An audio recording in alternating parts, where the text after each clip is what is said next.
Can you talk a little bit about your first Beatles experience? Like, I know you had written that you had first heard them, I think, shortly after JFK's death or something. On a Canadian station.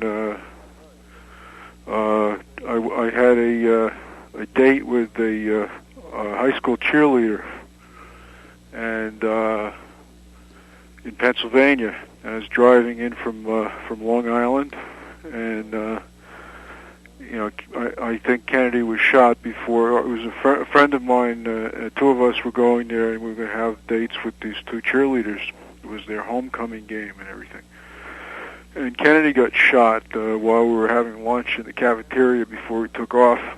And by the time we were on the road, the only stuff on the radio was either news or like dirge-like, requiem kind of music. And when we got to Philadelphia, these chicks really didn't want to have a lot to do with us because we weren't remorseful. We weren't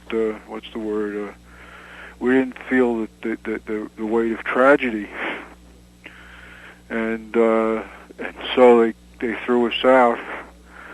And on the way back, driving back, we by accident heard from some Canadian station, Beatles. I don't even remember what song it was, but I'd been aware of the Beatles' existence. There had been a piece on them in the New York Sunday Times magazine, I think. Mm-hmm. And it interested me that here was rock and roll again somewhere, but I think I was suspicious of if it's British, it must be really bad. Mm-hmm. And because all I knew about Brits was like before the Beatles, they had stuff like Laurie London. He's got the whole world in his hands. I Remember You by Frank Ifield. This was very dreadful stuff. And so when I first heard the Beatles for real, it was when I was back on campus there within a few days of. Part of what happened was that everybody we were supposed to have midterms like a couple days later, and they canceled the midterms because everybody's feeling the grief. Right. And then somebody from the faculty happened upon the campus, and as soon as they'd announced no midterms, everybody started playing touch football and having a dandy old time. So they reinstated the midterms, and everybody flunked. and it was a kind of, between then and Christmas, it was like one incredible, anarchistic event on campus. Everybody was just kind of, I didn't personally know anybody who was, struggling with, there wasn't a lot of grief. And the music was Surfin' Bird by the Trashmen and whatever Beatles albums. There were like 2 or 3 albums that were released at the same time. And it was one really incredible, dance of anarchy. And are the Beatles, are they your central experience? Well, I would say that the only adjustments that I've made in my own take on their importance is I've gotten rather sick of Paul McCartney, and so I can just pull out of the whole thing Yesterday and The Long and Winding Road and all that stuff, and there's still plenty there. I'd say that yes, the Beatles were easily the most important entity in the history of rock and roll. It's not. I wouldn't exactly say they are at the moment my favorite band. Mm-hmm. But they obviously, I could name 75 cuts by them that I still hold dear. Yeah. I would say the Doors, for whatever it's worth, are my favorite band that I ever saw live. Okay. And but I couldn't name you 15 cuts of theirs that are really worth it. Really? So is it mostly as a live band that they're important to you, or the Doors? Well, it was I saw them so much when I started writing for Crawdaddy, and the Doors had a residency at this club in Manhattan called Ondine. They were there for 3 or 4 months, and they played 3-4 sets a night. And we'd go down to see them, and for free. And I saw them, I'd say, 40 times, and they were just I went there with 3 people from the paper the first night they played, and I just knew I had heard their first album, and it didn't make much of an impression on me. And when I heard the end, I thought, oh, how theatrical. And then I saw them live, and the 4 of us, we looked at each other and we said, is this the greatest thing ever, or is this the greatest thing ever? There was something just mesmerizing about it. They were like, they seemed to us to be, something beyond the Stones. I mean, that maybe that's what they came out of. We couldn't really tell. But there was something about Jim Morrison before he had leather. He had jeans and a surfer shirt, and it was just really something about the night. Right. And the Beatles, let's say that the Beatles were not the Stones, but the Stones were a band that 6 months after every Beatle album, they did their version of the same thing. The Beatles were the band that showed the world how to strip mine an idea. I mean, every album they did was a concept album. They were the only band that there ever was that, from the moment they were the biggest thing in the world, they only got better. There's no other band that's ever been the biggest thing in the world did anything but get worse from that point on. Okay.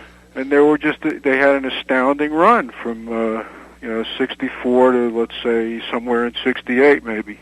Like the White Album. If you want, to the White Album. And after the White Album, I don't give a damn. Yeah. But from Revolver and so forth, that stuff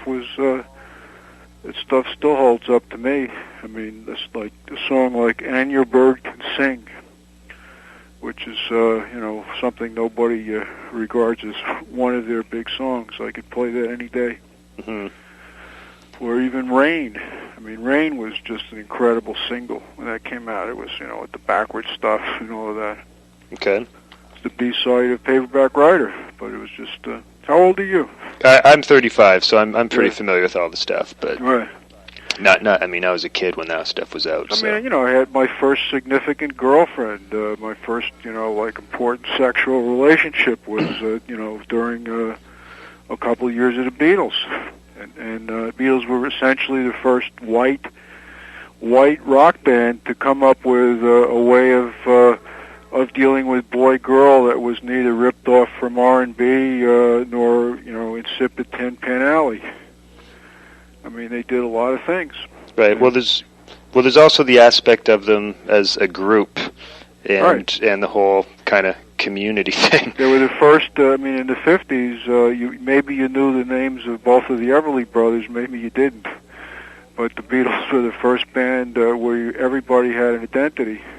And would you say the whole sort of community thing ended with the Beatles, or? Well, I mean, one of the things that was so important about the Beatles also was that it was perceived that they were friends. That there was some actual existential relationship between these people that never seemed to be there with the Stones. The Stones was, Mick and Keith and Brian and these 2 hirelings. And I remember reading an early interview with like Mick or somebody. How often do you socialize with Charlie? Never. Okay. That kind of thing. I mean, the Beatles were, when they made their 2 movies, there was something just so it was not a question of. They weren't naturalistic films, but they were films that did get the energy of, just to see little scenes there where you see John talking to Ringo, and there was something that felt urgently real about it. And, whatever.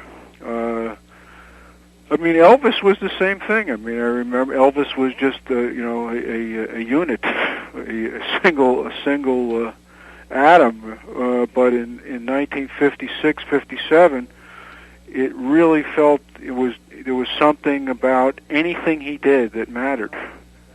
Any news item about him, any photo of his latest haircut, and the Beatles was the same thing. Okay.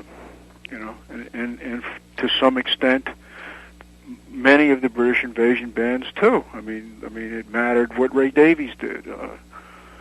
Etc.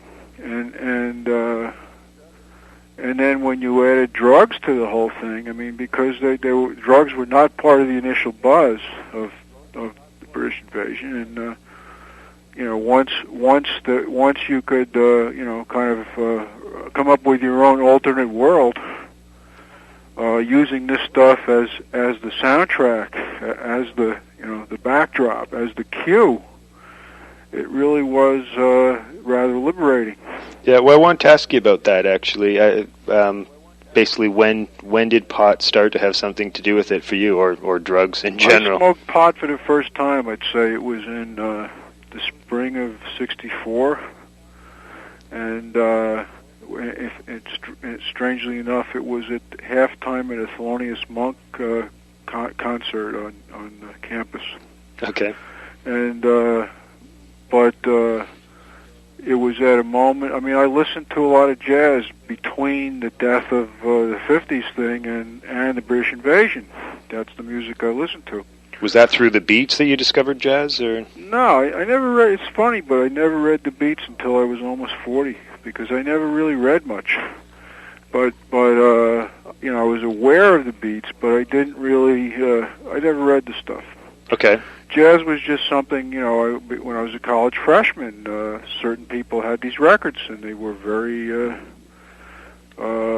something that just drew me to it. I mean, Ornette Coleman, John Coltrane, Thelonious Monk, and I basically oriented myself to this music that was without words, and just levels of feeling and all of that, the physics of feeling and sound. And so when the British invasion happened, I felt something. I mean, it's silly to think so now, but I mean, the Beatles had a song, "Love Me Do," which was in fact, I think, their first British hit. Mm-hmm. And it sounded very much like John Coltrane, kind of modal. Right. And but there was just something, I was gripped by the fact of rock and roll again, and by each of these bands. I mean, the Dave Clark Five for 10 seconds were the band that followed the Beatles. Like the Stones weren't really played in the U.S. for at least 6 months. Mm-hmm. And I remember hearing a single, I think it was "Not Fade Away" was the first thing I heard by them, and then they weren't played again for months. Mm-hmm. But basically, once you had in place, once you came to expect a Beatles, a Stones, or a Dylan album every few months, those three things taken together, I mean, everybody that I knew had all these albums or had access to all these albums, and you just memorized them. Everybody, I mean, there were. I don't think there were 20 bands in the world by late '64 that anybody paid any attention to, but everybody I knew them all. 15 bands, the Zombies, whatever. Yeah. And it was a very small world. And when you added all these American bands, like starting with the Byrds pretty much, and then Love and the Doors and all the San Francisco bands. Yeah. It was an incredible continuity of things to just, like even from 65 to 67, I would say, was a great period just without any let up. It was just ongoingly astounding. Mm-hmm. And I was like in my early 20s, and it was fueling my life.